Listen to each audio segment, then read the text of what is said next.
Welcome to the Heartbeat for Hire podcast. I'm your host, Lyndsay Dowd.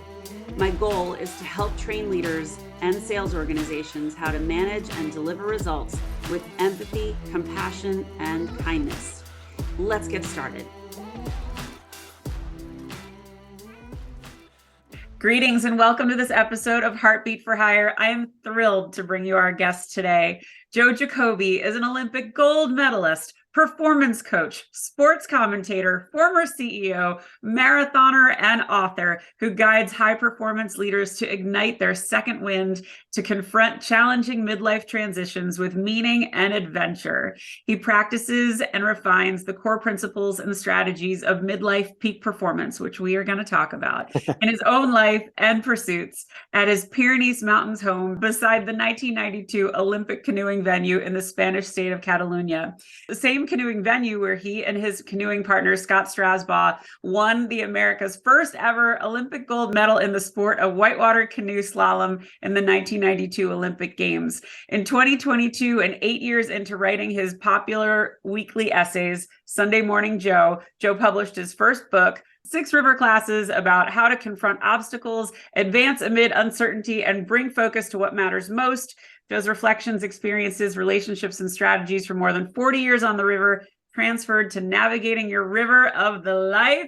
Welcome, Joe. So happy to have you. And by the way, I had to cut that way down. So. I'm glad you did. I was getting tired listening to it, but you read it so nicely. Thank you so much, Lyndsay. It's great to be here speaking with you today. The pleasure is mine. So for those people that don't know you, can you give a little bit of your background? Yeah, I just sort of probably most simply like to say, I feel like I'm just living a great adventure right now. I am situated in the Pyrenees Mountains in the Spanish state of Catalunya. I live right next to the 1992 Olympic venue where my canoe partner and I won the Olympic Games, but I didn't come here 5.5 years ago to rub up against that success, Lyndsay. I think that being here was really that searching for a quality of life adventure and searching for like a way to really learn new things. I think when you wake up every morning and there's just this little moment like where you hear like a funny language being spoken outside your house that not your native language, and the smells are different. And there's just a moment, a couple of seconds at most, that just say, where am I? What's going on here? And then you remember, oh yeah, this is what I signed up for. So learning is really kind of a way of surviving. Like no one speaks English where I live up in La Salle d'Urgell. I mean, it's not even, everyone speaks Spanish, but Catalan is the native language here. And that's the language that I practice. So I like that. That's the way I survive. That's the way I go to the dentist. That's the way I get a haircut. That's the way I go to the supermarket. It's the way I keep my house warm. It kind of forces me to always be learning. And so that's kind of a sense of who I am and where I am at kind of hopefully at the beginning of the second half of life. Yeah. I love that you said that. And I always try to impress upon leaders that you're never done learning. And I think there's this misconception that when people get promoted into a job or selected for a job, they're supposed to come in knowing everything. And there's no possible way you could know everything. And if you do, you're deeply overqualified. But you were CEO of the Olympics and the Paralympics. Can you talk a little bit about that experience and what it taught you? Yeah. Oh my gosh. That could be the rest of the podcast. I'm not sure we want to do that, but I like what you just said. And I think that a lot of times when we think about advancement or new opportunities in life as leaders, we think that we're going to get hired based on what we already know, that we can already do the job right now. And I think there's a degree of that could be true, Lyndsay, but I also think that there's another way of looking at it, that really what the organization or the people overseeing that part of advancement may be looking for is the person that is capable, that believes they can learn the most in the time that they're going to be doing that job, that responsibility. And so I probably didn't have quite that sense of perspective when I took the job at USA Canoe Kayak. So this was 2009. I was around 40. I can't, probably late 30s, actually, maybe around 40.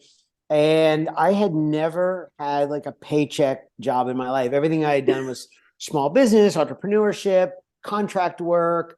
I was an athlete up until I did my last Olympics at 34 years old. So, I mean, it was only 5 years later that I was the CEO of USA Canoe Kayak.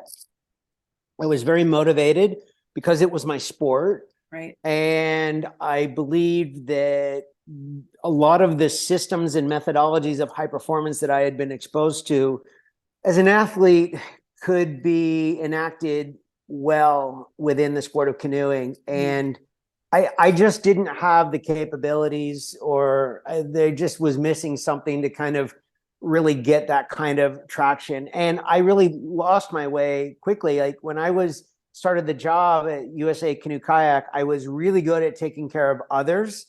All these Olympic sports are these membership-based organization with volunteer leadership committees and boards of directors. And the United States, I mean, everyone gets all excited about the Olympic Games, but what's hard about the United States is its size, its geography. And so you have people spread out culturally. The people in the United States are really different from one another. It's both a strong point and it also makes work really hard. Like sometimes organizing and getting to the center of an idea can happen more quickly in smaller countries. Again, there's pros and cons to it. Like, I don't want to say that one thing is better than the other. I just want to say that I was really bad at taking care of myself initially when I started that job. And if someone needed something, I was like, okay, that's the next thing that just needs to get done. Right. And I lost myself in that process. I really started to not care for the people I was serving so much. I didn't really like their approach. I was just not taking care of myself. So I got to a point where I weighed about 60 pounds more than I do today. I was very irritable. I wasn't managing stress very well. And the thing is, and I talk to coaching clients about this all the time, a lot of my biggest shortcomings didn't happen between the time I showed up to work and the time I left work, but it was between the time I left work and the time I'd come back to work the next day. And once I started to figure that out, and I did that without coaching, by the way, but I did do it, work did get better. So I didn't exit USA Canoe Kayak during the low point of my work. Oh, good. We had a change of leadership. Things did get better. My work got better. My health got better. But I also became a lot more curious through that period also. Serving America's best Olympic and Paralympic athletes is nice.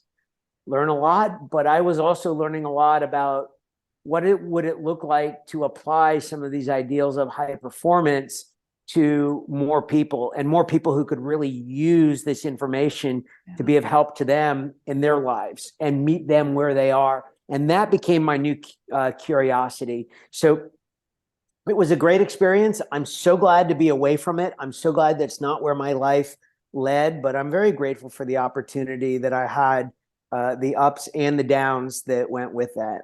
Well, you hit on something that I think is so important, and so it's not discussed enough, and that is taking care of yourself and modeling the behavior that you want to see. And if you're not taking care of yourself, I think what people need to understand is whoever you're leading, they're watching you. And if you are a leader that embarrasses people or yells at people or, is authoritative, they believe that's the tone you are trying to set, and that's what you want from them. And so when you're not taking care of yourself, they're not probably taking care of themselves either. And, it takes a real strong sense of self to recognize that, oh no, I have to take care of myself and I'm going to create some boundaries. So I love that you have that awareness and you can look back on that time. It's such a great example for other leaders. Well, I love that you actually bring that up, even in the concept of just organization and teams, because what's interesting is that I sort of painfully disengaged from what that really that great idea that you just mentioned when I was a CEO of USA Canoe Kayak. Interestingly, when I was an athlete in the two-person canoe paddling with Scott Strausbaugh, we started paddling together in the late 1980s, and we won our gold medal in 1992. Yeah. We were really different people. Like, I don't want to say 180 degrees different, but probably about 179. And I like to say, had we been about 175, we probably would not have won the Olympic Games. I know that diversity has come to mean something very different in 2023 than it may have meant in the late 1980s and the early 1990s. Yet that sense of what it means to be different and what you can do with differences was so powerful. So as we built a team, in a two-person team, a lot of the framework in which we did that, two really different people, we were really trying to bring the full best of ourselves forward. Like, that was going to give the team the best chance. So inherently, when I was an athlete, I had a good sense of what you were talking about, but I didn't really practice that in the first couple of years that I was the CEO of USA Canoe Kayak. I was just so busy, I don't think we had the same focus that some of the narrow-minded focus that an Olympic athlete has, the luxury of having almost, that a wide-ranging nonprofit sport organization is hard to kind of gain that same level of focus and clarity. But yeah, I think it's a really good point. It's just really hard to get started and do the work that you really want to do if you haven't taken care of yourself at some level. Yeah, I love that you shared all that. So, all right, I want to shift a little bit. You have a very unique and remarkable friendship with Chloe Smith. Can you talk a little bit about that story? Because this is such a feel-good story, and I want you to share it. So yeah, back in 2016, was in Atlanta, and my daughter was probably about 15 or 16 at the time. 15 at the time, I believe. And we were at dinner in Atlanta. She was getting ready to fly out to Idaho to spend a month of paddling out on the Payette River. And while we were having dinner inside this restaurant, a thief broke into our car and took my computer bag from the car. There were a lot of things in the car. The thief took the computer bag, and inside of that computer bag was my Olympic gold medal. And so this was like 2 months prior to the Olympic Games in Rio de Janeiro. So, the Olympics were on the news, but it was kind of a slow news cycle in the Olympics on this particular time. And this story kind of went viral, and we learned a lot in the process. So interestingly, the person who took the computer bag out of my car quickly sort of learned that I don't think they were expecting to steal an Olympic gold medal. Like, that wasn't what they were after. But I think they just sort of realized there was some inherent risk in just everything that they had, the bag they had taken. So anyway, it seems somewhere along the way, the thief found my Olympic gold medal and discarded it by throwing it out the window. And so about 3 weeks later,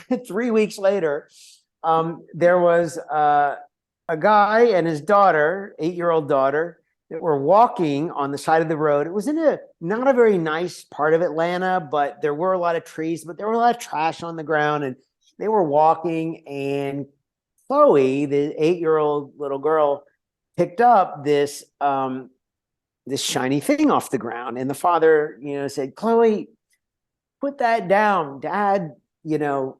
Chloe, how many times do I have to tell you? You're picking up trash, put it down."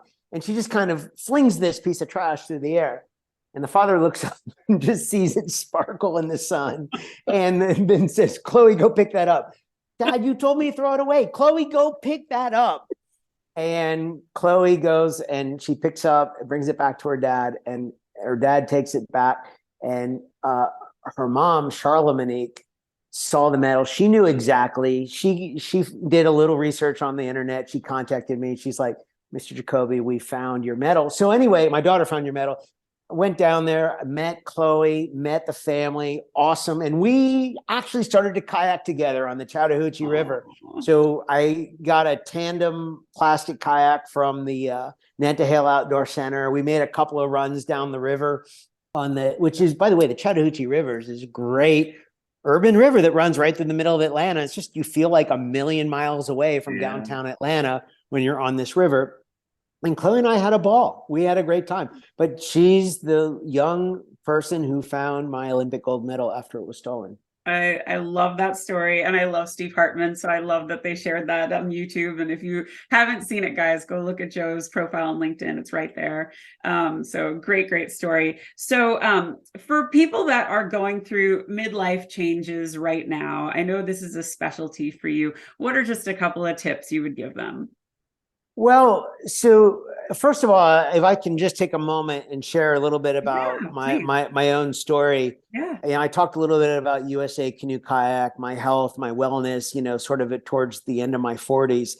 I was not headed towards midlife transition. I was headed towards midlife crisis. I mean, I was really unhealthy. I was in a marriage that wasn't working. I just had a lot of things that were just so not in order. And listen, I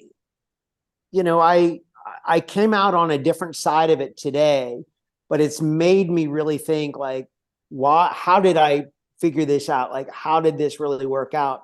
And I started to write about this. And I've been writing Sunday Morning Joe for many, many years. About a year ago, I told I have over 1,000 subscribers to the newsletter. Hey, I'm going to change gears. I really want to write about this. I'm really interested in the topic. Feel free to unsubscribe. And it's just gone the opposite way. Like, people want to talk more about this. So the idea here is that, in the first half of our life, we rely heavily on our external self to develop our identities, to find our place in the world, to just establish who we are. And what this process helped me to do, including coming here to La Salle d'Urgell, I was 22 years old when we won the Olympics, and I've since kind of confronted, not in a bad way, I have no regrets about the success we had at the Olympics. What I've confronted is maybe some of the expectations that I felt I needed to live up to, some of the things that I felt I needed to be correct about, how I formed relationships at that stage of life, and how I just really clung to that identity. And I hit this moment, Lyndsay, where I think my ego just said, it's like waving the surrender flag. Like, we've had enough. I can't do this anymore. Like, something's got to give here. And like, this was the beginning of just really kind of having like an honest conversation about that and kind of what it means to let go of part of that in favor of opening up something new and something different. And what I always talk about is that I do think it's a shift from something very external to opening up a stronger conversation and a wider path for your internal self, your internal voice, to really speak up and be heard at this stage of life. And so to me, there's a lot of letting go. There's a lot of unlearning to do in this process. You have to really be willing to kind of look at your beliefs and your perspective on things, and maybe turn them into questions and just say, like, is this really as true as I believe it to be? And I think once we start to do this process, I don't want to sell this as like a path of happiness. It's not the point. What it is a path of meaning. And I think that that sort of invites the likelihood that it could be hard. It might be uncomfortable, maybe even painful. But I think if we're willing to go down that path, oh my gosh, can we open up a path, a new chapter of performing relative to us getting to set the standard level, not someone else setting it for us, not someone saying at a young age, oh, Lyndsay, you would be a great lawyer. You should go to law school. Okay, law school. That's what I got to do. And you do that, and 20 years later, I'm sure you've coached those kind of people. Yeah. It's just like, it's a disaster waiting to be undone. But that is the opportunity. And I do think that my promise is that I think if you're willing to do this, like, this is not a done for you kind of thing. It's you stepping up to do it. But once you do, you can find a lot of collaboration, a lot of help, and a lot of support that literally moves peak performance from something that used to happen in your life to something that exists just in front of you on a daily basis. And that excites me about this stage of life. Well, I mean, what you basically described was living with intention. And I think, as awful as the pandemic was, it gave us a gift. At least it gave me a gift. And it was this pause and this moment to say, am I doing what fulfills me? Am I doing what I'm passionate about? Am I on the right track? Am I being true to myself? And I watched so many people, and I'm coaching so many people that are having that same kind of awakening. Like, I wasn't meant to do what I'm doing right now. I actually think I'm more aligned with this. And I don't think it's ever too late to try and figure that out. So I think it's really great that you phrase it the way you did. I don't want to discount the meaning of purpose at any stage of life. I just really want to double down on the importance of it at this midlife, start of second half of life part. And I sort of call this the 200% purpose principle. And what that means to me is like, this is the opportunity not to treat your inner self and outer self as a 50-50 split on making the purpose, because how do you really know what exactly is 50-50? But if I say, we're going to treat your outer self as 100% entity, and we're going to treat your inner self as 100% entity, and together that's 200%. Now we really know what it's going to take to set purpose. I would venture to say that for a lot of people doing this for the first time in their 50s, the purpose setting process was probably a little bit, anywhere from a little bit to a lot more focused on the outer self and outer voice.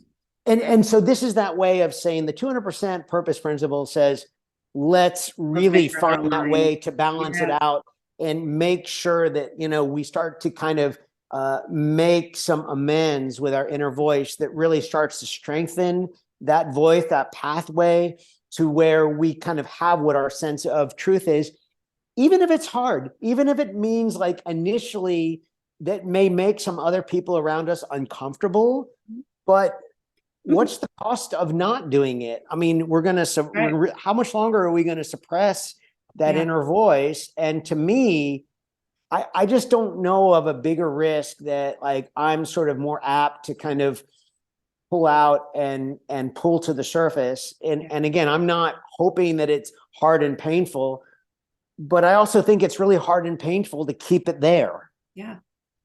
To keep it suppressed. I love how you said that. Okay. So changing gears a little bit, what inspires you?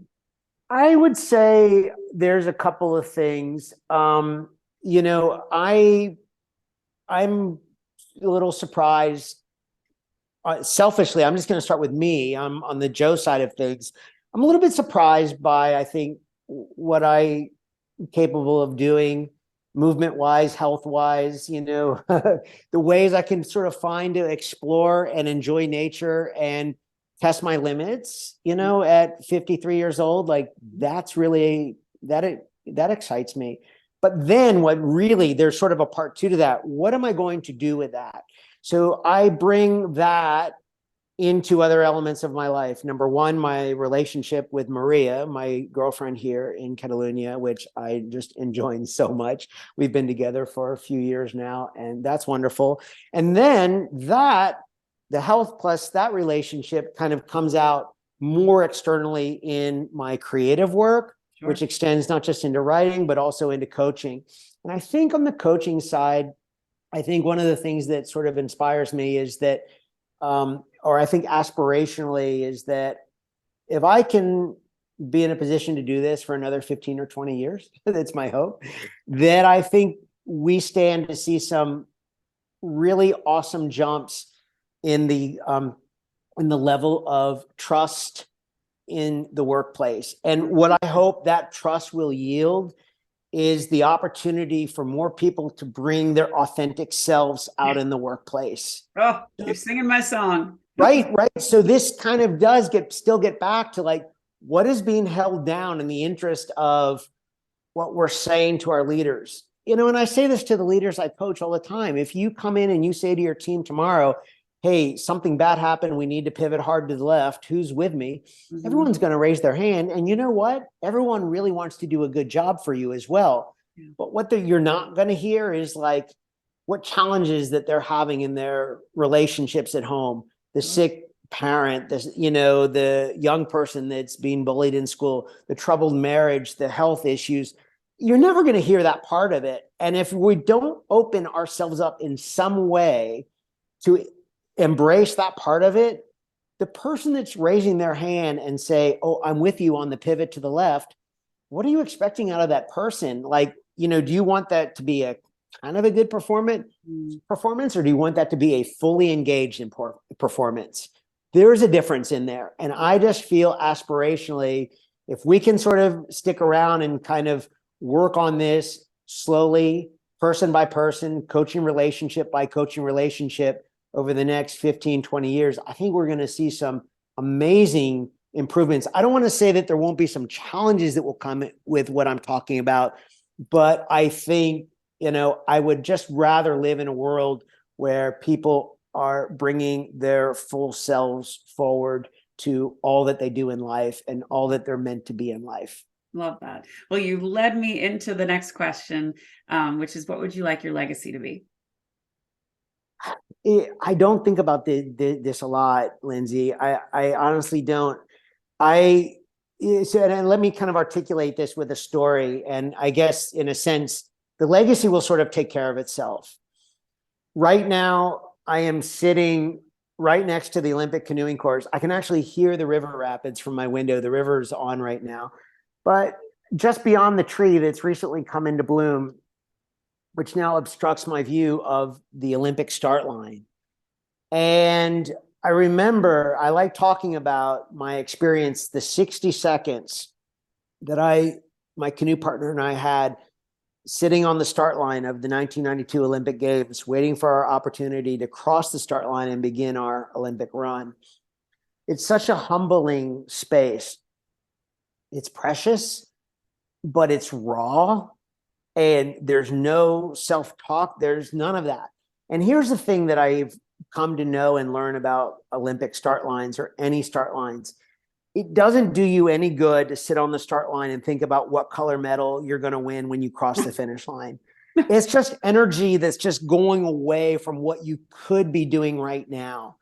And I don't know, I kind of look a little bit at legacy, a little bit like a finish line. Like, it'll work itself out when it's time to work itself out. But I would rather just take that energy and put it into what I have right now. I have a real sense of insignificance in the world, but I say that in a really healthy, positive kind of way, making my peace with that.